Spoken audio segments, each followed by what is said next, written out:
Have you ever felt a fear so sudden it left you frozen, unable to explain exactly why? Maybe it's the fear of losing someone you love. Maybe it's the fear of failing at something you've worked hard for. Maybe it's the fear of not being enough. Or maybe it's simply the fear of what's still ahead of you. Fear has become so common that many people just accept it as part of being human. Some even believe being afraid means you're being careful, being wise, staying alert. But what if fear is quietly taking something from you that you haven't even noticed is missing?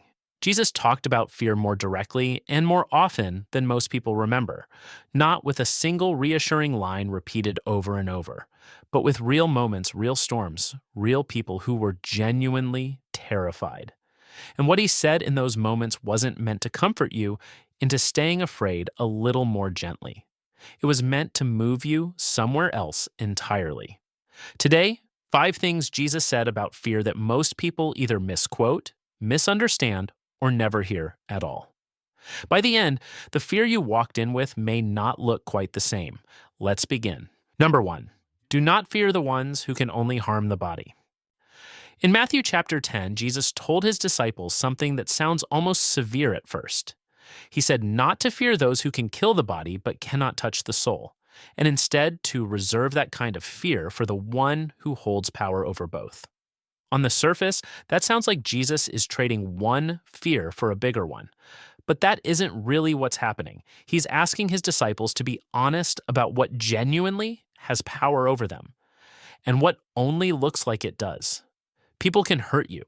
People can reject you, threaten you, take things from you. Jesus never denies that. What he's pointing to is a distinction most of us never draw. The difference between something that can wound you and something that can define you. Fear steals your willingness to speak plainly. It steals your tolerance for being misunderstood. It steals the freedom to live for something larger than staying safe. Jesus wasn't telling his followers to be afraid of God the way you're afraid of a threat walking toward you.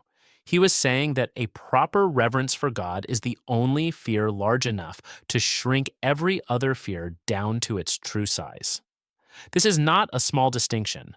Most fear operates by convincing you that the worst thing that could happen is the thing right in front of you: losing a job, losing approval, losing safety, losing someone's opinion of you. Jesus is quietly rearranging that hierarchy. He's saying those losses are real, but they are not final, and they are not the deepest thing that could happen to a person. Once you understand that no person, no failure, no rejection can reach the deepest part of who you are, the fears that used to run your life start to lose their grip on you. They don't disappear. They just stop being able to sit on the throne. Number 2, why are you so afraid? Matthew 8:26. The disciples were out on a boat when a storm rose up so violently that water was pouring over the sides and the boat was starting to go under. Jesus was asleep through all of it. They woke him, certain they were about to drown. He calmed the wind and the waves, then turned to them and asked a simple, pointed question. Why are you so afraid? Do you still have no faith? It's tempting to hear that as a rebuke. But look at what's actually happening. These were experienced fishermen. They knew exactly what a dangerous storm looked like, and this one terrified even them. Their fear wasn't foolish. It was reasonable, given what they could see.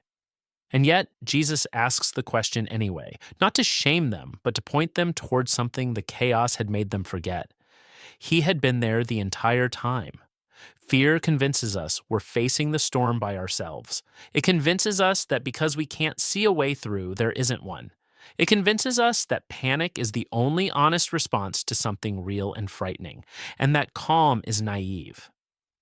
Notice, too, that Jesus didn't calm the storm before he asked the question. He asked it while the waves were still crashing, while the boat was still taking on water, while the outcome was still unknown to everyone but him. The peace he was pointing them toward wasn't dependent on the storm already being over. Jesus wasn't saying their fear made no sense. He was saying their fear had forgotten who was sitting in the boat with them. Whatever storm you're in right now is real too.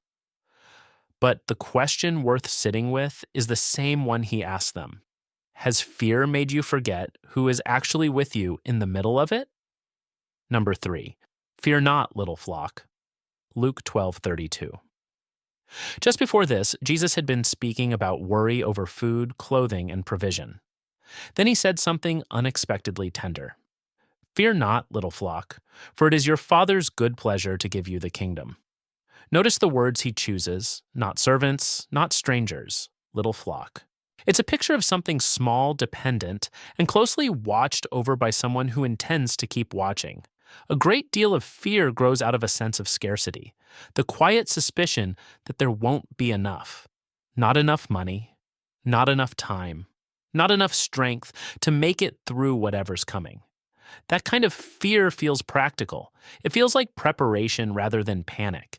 But Jesus isn't telling this small, vulnerable group of people to stop planning or stop working. He's telling them who is actually responsible for the outcome. Their Father isn't reluctant. He isn't withholding out of indifference. Giving is described here as his good pleasure, something he wants to do, not something he has to be talked into.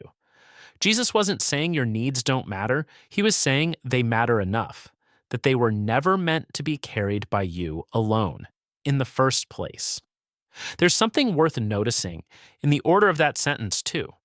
He doesn't say the kingdom will be handed over reluctantly or after enough has been proven or once the flock has earned it through worry-free living. It's called his good pleasure. The posture behind the giving is delight, not obligation. Scarcity fear shrinks your world down to only what you can secure by yourself. This is Jesus opening that world back up and reminding you who was holding it the entire time. Number 4, you are worth more than you think. Matthew 10:29-31. A few verses after telling his disciples not to fear those who can only harm the body, Jesus adds something easy to skip past. He points out that 2 sparrows are sold for barely anything, and yet not one of them falls to the ground without the Father's awareness, and then tells his listeners plainly, "Don't be afraid, you are worth more than many sparrows." This is a quieter kind of fear than the others, and in some ways harder to name out loud. It's the fear of being forgotten, of not mattering enough for anyone to notice if you disappeared, of being one more person in a world that seems to run perfectly fine without paying you any attention.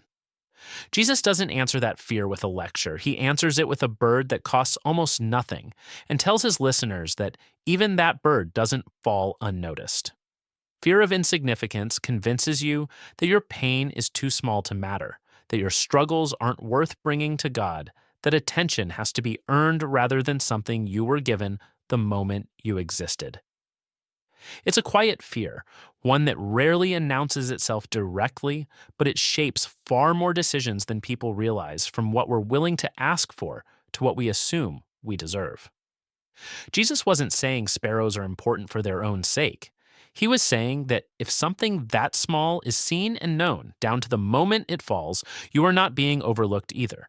Not your worst days, not your ordinary ones, not the years that felt like they passed without anyone noticing. Number 5, let not your heart be troubled. John 14:1. Near the end of his life, fully aware of what was coming, Jesus said something to his closest friends that still carries weight today. Let not your heart be troubled, he told them, neither let it be afraid.